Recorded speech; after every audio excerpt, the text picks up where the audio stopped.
There's a particular kind of tiredness that has nothing to do with sleep.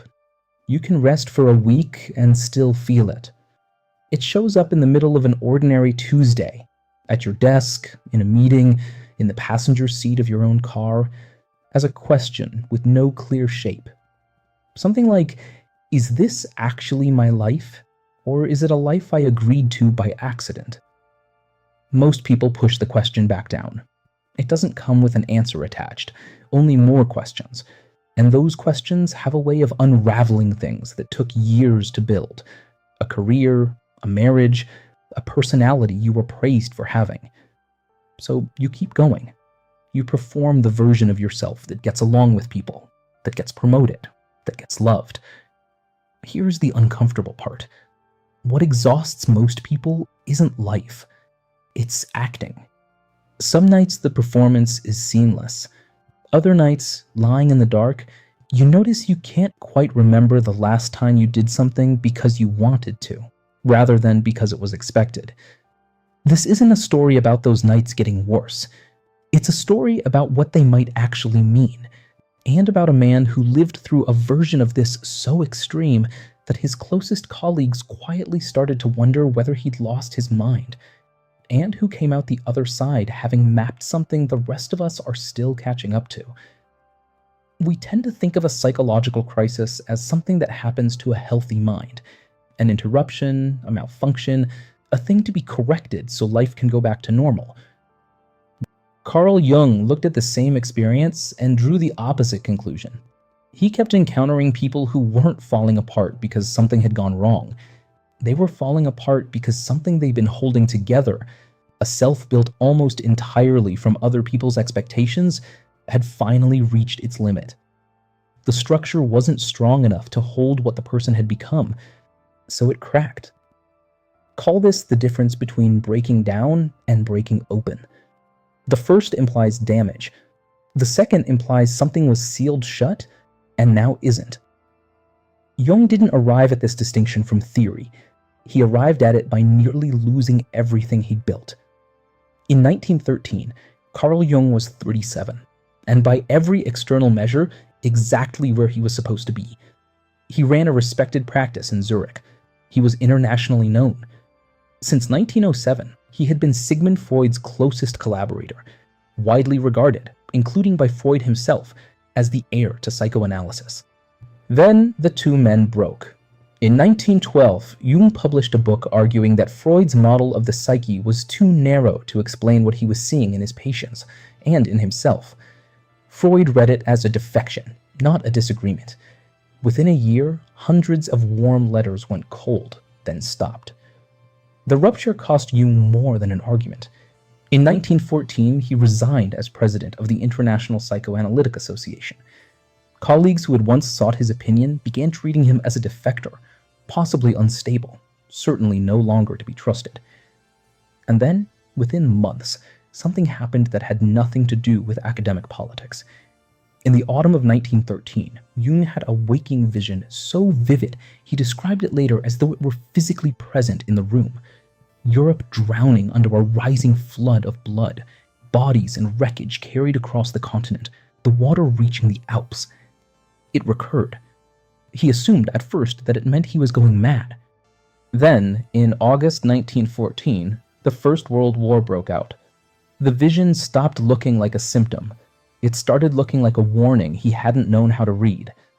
More visions followed. He heard voices that seemed to come from somewhere other than his own deliberate thought. He genuinely feared for his own sanity. His wife worried for him. For roughly 6 years, he published almost nothing academically, and largely disappeared from the professional life that had defined him. From the outside, it looked exactly like collapse. What he did instead was stranger than either recovery or breakdown. He treated his own mind as the subject of an investigation, a method he later called active imagination, holding conscious dialogue with unconscious material instead of suppressing it.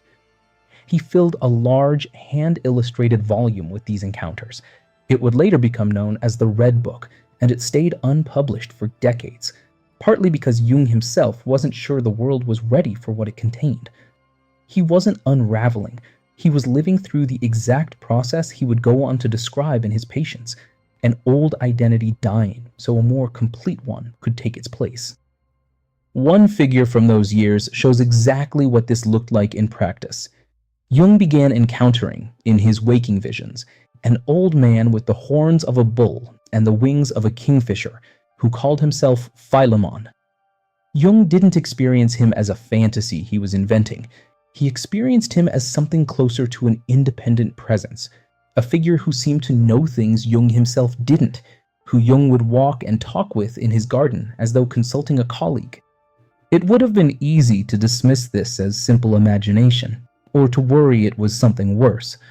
Jung did neither. He treated Philemon as data, a piece of his own psyche that had organized itself into a voice separate enough from his everyday thinking to teach him something.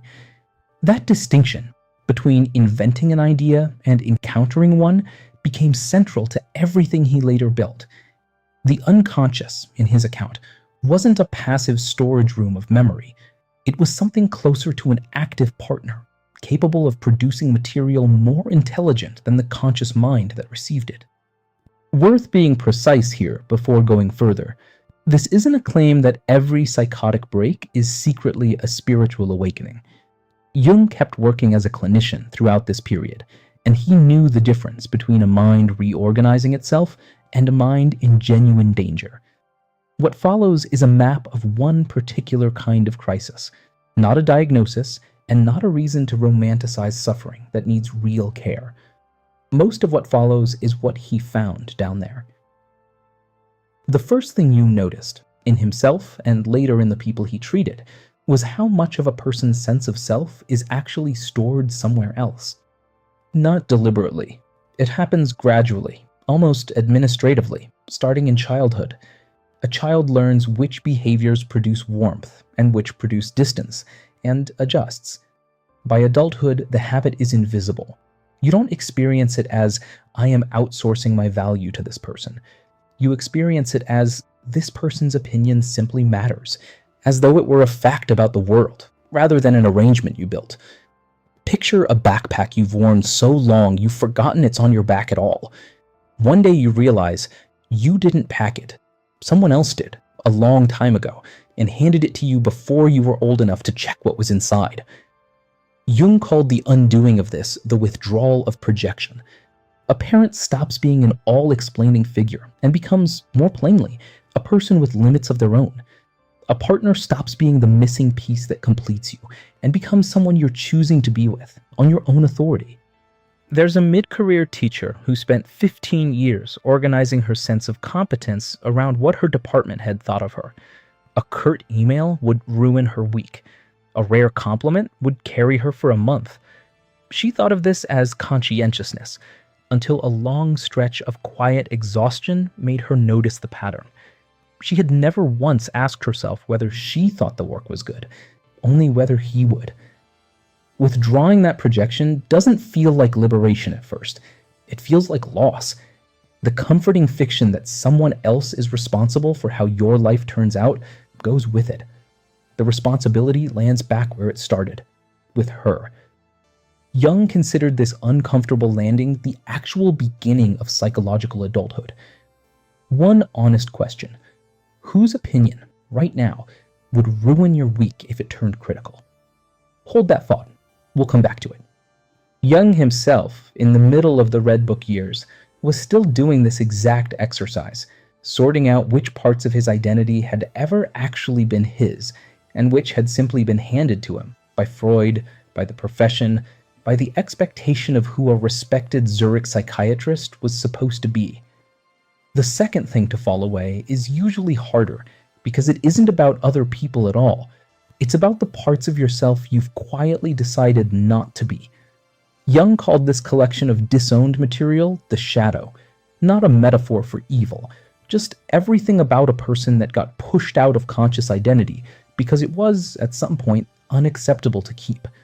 The anger that wasn't allowed in a household that prized calm, the ambition labeled arrogant, the need for rest buried under an expectation of constant output.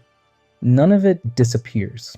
It goes underground, and from there it gets projected outward, attached to other people, so it can be criticized safely from a distance instead of recognized as one's own. That's why the people who irritate us most tend to be strangely, specifically irritating, not vaguely annoying, pointed, personal. Most people never notice this.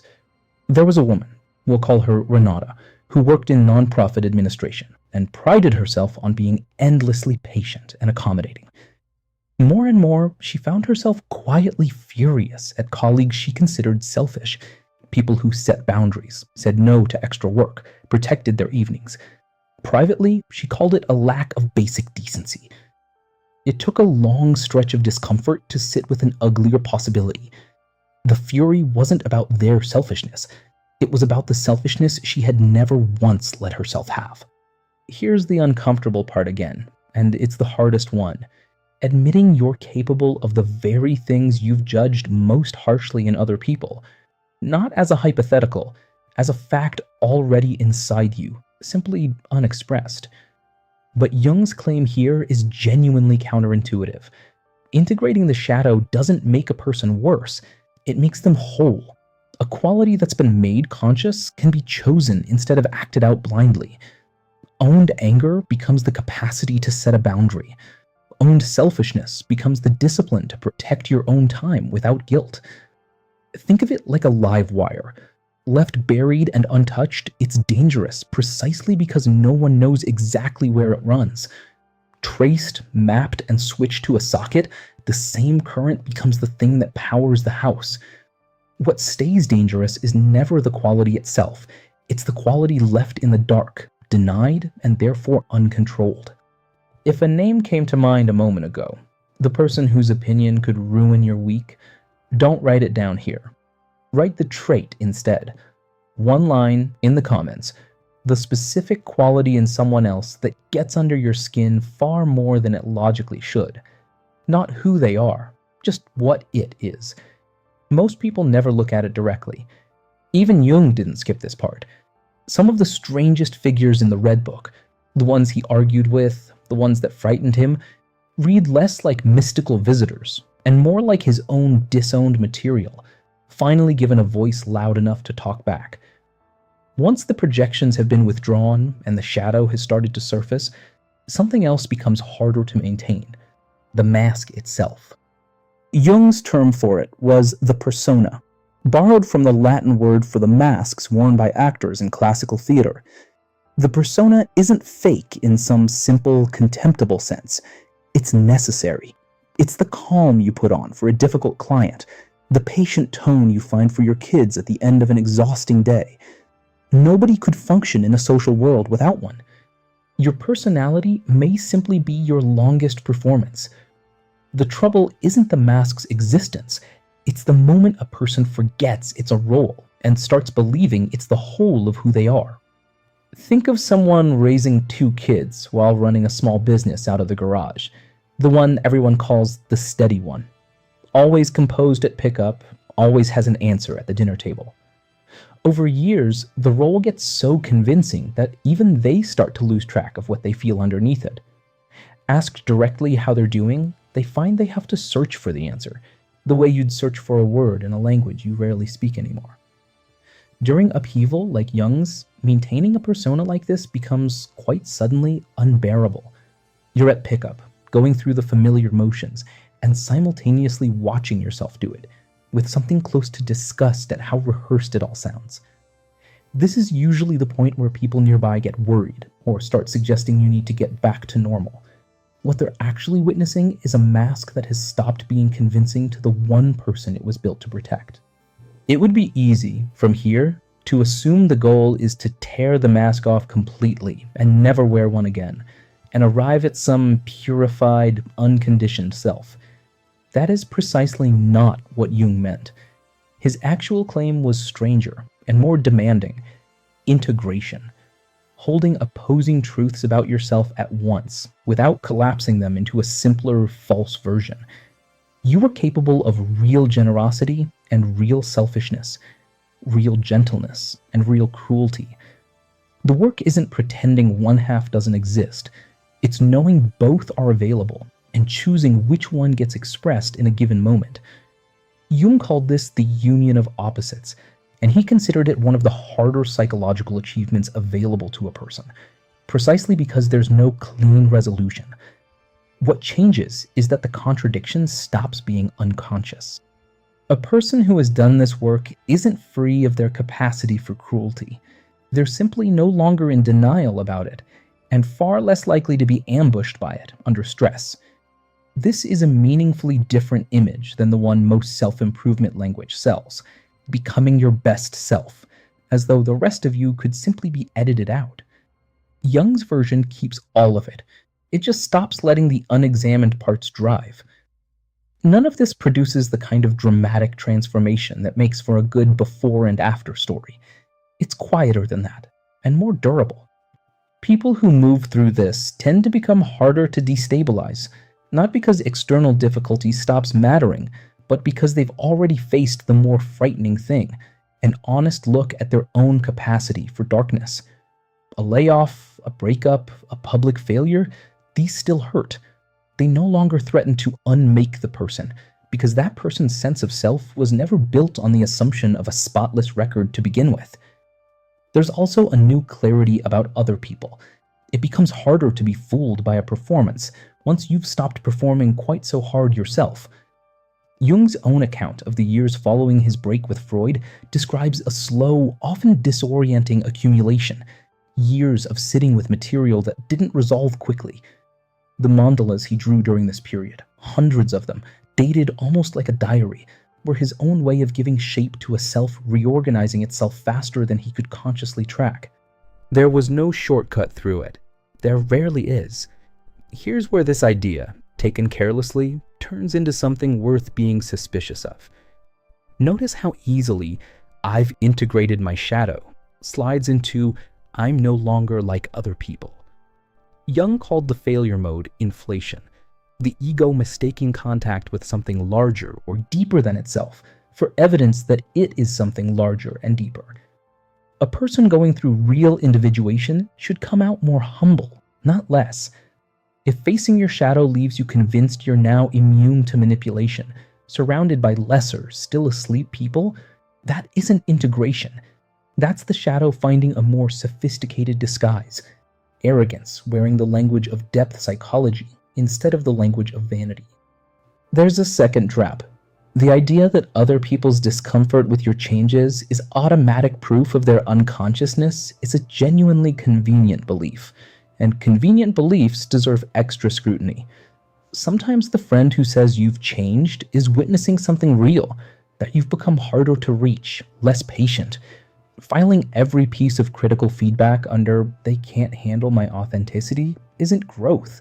It's an old defense wearing a new vocabulary. And a third, quieter danger: mistaking withdrawal from other people's opinions for withdrawal from responsibility toward them.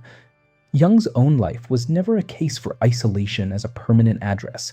He went back to clinical practice, he kept his marriage, imperfect as it was, and kept working, writing, and engaging with the world for another 4 decades.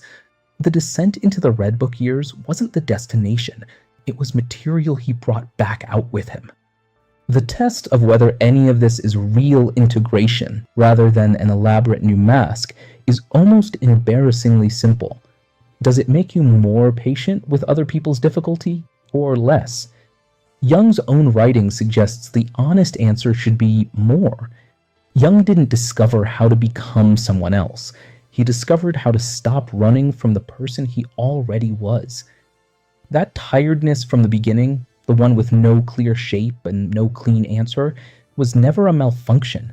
It might be closer to a summons, an old structure reaching its limit, asking to be rebuilt on more honest terms. Maybe nothing about you is actually broken. Maybe what's collapsing was simply never yours to begin with. None of what that requires is dramatic. It rarely looks like a single breakthrough. It tends to look like what it looked like for Jung himself: years of unglamorous, undocumented work, done without an audience, without any guarantee it was leading anywhere at all. The performance he described so precisely in others was, first, the one he had to stop giving himself. Somewhere earlier, a trait came to mind: the one that gets under your skin more than it should. If it's still sitting there, that's not nothing. Leave it in one line in the comments. See you in the next video.